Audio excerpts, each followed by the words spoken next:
Hello, everyone. For those that don't know, I try to look at problems in the world and just create solutions. Instead of complaining, I just do what I can to try and throw out ideas to solve the many problems that the world faces. So, the next thing I'm going to hit on is technology. There's about four main problems that I see with technology right now, and I'm just going to try and cut and address them real quick. The first one is that we are completely self-reliant on technology and electronics to survive, and this puts us in a very scary scenario because there is EMPs from war that could happen and wipe us out. Our grid could go down at any time. It's a very fragile grid. If even major power stations go down, the whole grid would collapse. There's solar flares from the sun that could wipe out the grid. And there's just so many different possibilities of things that could possibly go wrong. So logically speaking, the most logical scenario would be to prepare for survival without electronics. It's very useful. I'm not trying to say that electronics is not great in every way to help us up and prop us up in this world. But at the same time, we cannot completely rely on it for survival, because if for some reason it wasn't there, we would perish on a massive level. And that's something that we have to think about. We had an industrial revolution to create all the farm implements and equipment. And I myself am a scrapper, and I went through and scrapped that stuff years ago around here in the local community. And I'd pull the stuff out of the bushes and go and scrap it. But the more I think about it, the more we kind of screwed ourselves, because now if something was to happen, we don't have a way to survive or a way to produce food. And everything is dependent upon technology, and that is just a very scary scenario. Plus, it could be hacked. And there's just so many viable ways that we are just flirting with disaster and tempting fate. And it seems like we should definitely try and just have a backup plan in place. That's not a illogical answer. That's not some crazy idea or something. Saying that we need a backup plan in place is important, and it's something that we need to have and be ready for. So that's my first problem with technology that we need to kind of prepare for and get in our minds and think about what we can do to overcome that. The second problem is that clearly it's almost like crack, and we've become very addicted to it. I don't know what it is or why, but there's something in our brains, I guess dopamine or whatever, that just makes us really desire electronics on just an addictive scale that is insane. And if you look around, you see all society has the same thing.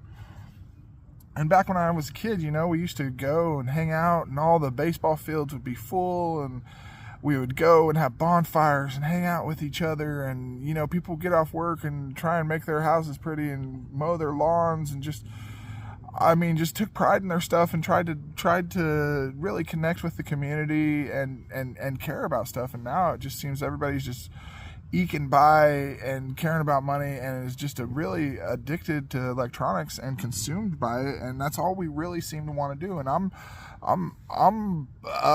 not being a hypocrite. I'm totally addicted to electronics. I 100% admit it as well.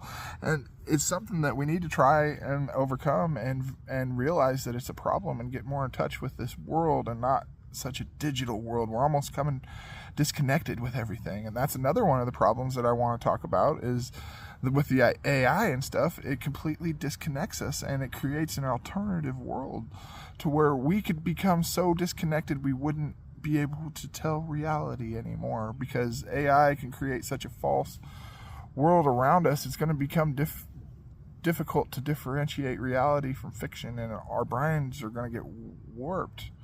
And it kind of seems like they already are a little bit. So I think that being in touch with nature and the real world and with other humans and friends and trying to achieve our goals and our dreams need to be things we still need to push for, instead of just being consumed with this electronic need to just sit and push buttons and be consumed with this. And like I said, I'm not being a hypocrite. I am the number one guilty person of this as well.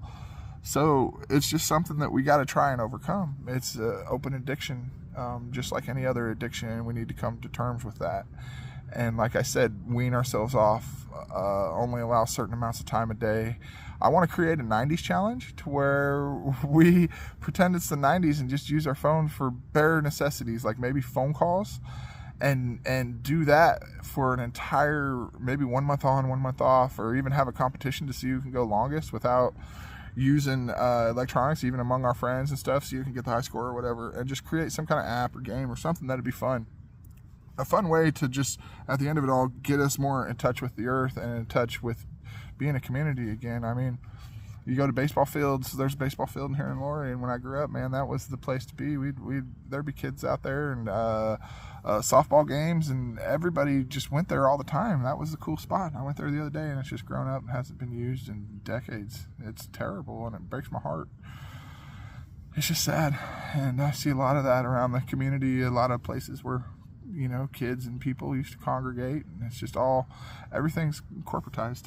But yeah, that's another problem with the world that I see of technology. And I guess one final one, I hate to go all Terminator and John Connor down the web or down the rabbit hole, but if you really think about it, we're on a self-destructive path, and we're destroying the world. There isn't any ifs, ands, or buts. If you just do the math on the rate at which we're consuming, we're almost like a parasite on this world. It's a hard reality to swallow, but we consume resources and wipe out things and don't generate what we consume. And at the end of it all, in order to not be a parasite to this planet, we need to be able to produce what we consume. And if we could do that, we'd be fine. But we're not doing that in any way, shape, or form. And we massively just go in and destroy everything. And this isn't something that's debatable. I mean, you can look around and just see how we just overfish the oceans and pollute everything and just destroy and overconsume. It's kind of what we do. So what's going to happen is there's going to come a point to where AI becomes self-aware. And it's just, no matter what, it's like Terminator. It's a real thought that is fully functionable, fully capable of happening. And when it does, AI will be able to be smarter than us. Right now, they have supercomputers on ice that supposedly manifest, that multiplies its IQ every couple minutes, I guess. And so if it starts out with like a 60 IQ, it goes to 120 in like a couple minutes, and then 240. And it's been doing this for so long that it's just a super intelligent being that's beyond anything that we could comprehend. I mean, if our IQs are like 180, you know, really super smart, and this thing has 1 million IQ, that thing is so much more intelligent than us. It's unthinkable. We can't even imagine how much smarter something that we've created is. And if that thing's connected to the rest of the internet, it could be using the rest of the internet for anything it wants, much less all the other alternative little computer brains that could go off and do on their own. But we're fine as long as we have control of it, and that's what we think, we have control. But once the computer is able to control itself, it will think for itself, it will figure out the math that we are a self-destructive species to this planet, and that we will destruct the computers in the process, because we're going to burn up the whole world. And so the computers, out of self-preservation, will try and stop us. And it's just a logical fact that this will absolutely happen at some point if you stop to think about it. I hate to think, you know, Terminator and all these science fiction things might be real, but as crazy as the thought is, it's there and it's real, and it's something that could legitimately one day down the line happen. And right now it doesn't seem like it's a thing, but just play it out, play chess, and think about, well, will a supercomputer have the ability to think for itself one day? Yeah, I'm pretty sure that's going to happen. Now, whether that's 2 years from now, whether it's been 5 years and the government really has stuff and they don't tell us about it, whether it's, you know, going to be 30 years in the future from now, we don't know. But when that point comes, that computer's going to be able to think for itself. So like I said, just play it out. That computer can think for itself. it's going to realize that we're destroying stuff, and it's going to try and self-preserve itself. Whether or not it tells us in the process or not is up to speculation, but it would just be a math problem that it has to overcome just like anything else. So yeah, I guess that's my problems with technology. We're massively dependent, we're massively addicted, and we're setting ourselves up for failure on multiple ways. So we just need to be prepared to live without technology at any given time. And I think locally in our communities, if we have the number one resource that we depend on, which is food, if locally in our communities we just grow food instead of lawns, gardens instead of grass, and have plenty of food for everybody to survive, we'll be fine. Just each individual go out in the yard with a hoe, and we don't need any major implements and industrial farming.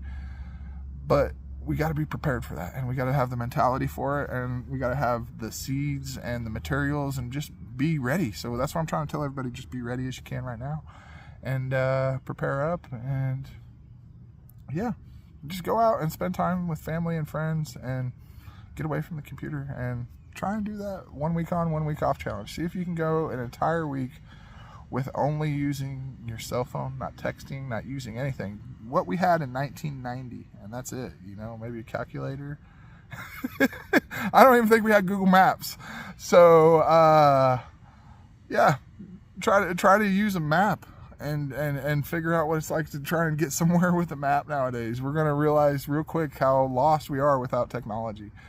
So I give you guys the challenge. I'm setting the gauntlet. At some point I will be doing this challenge myself, and I'll how can I keep track if I can't do electronics? Well, I'll figure out a way, some way. I'll write down a journal, and at the end of it I'll make a documentary or something. But I'll try and keep track of it somehow.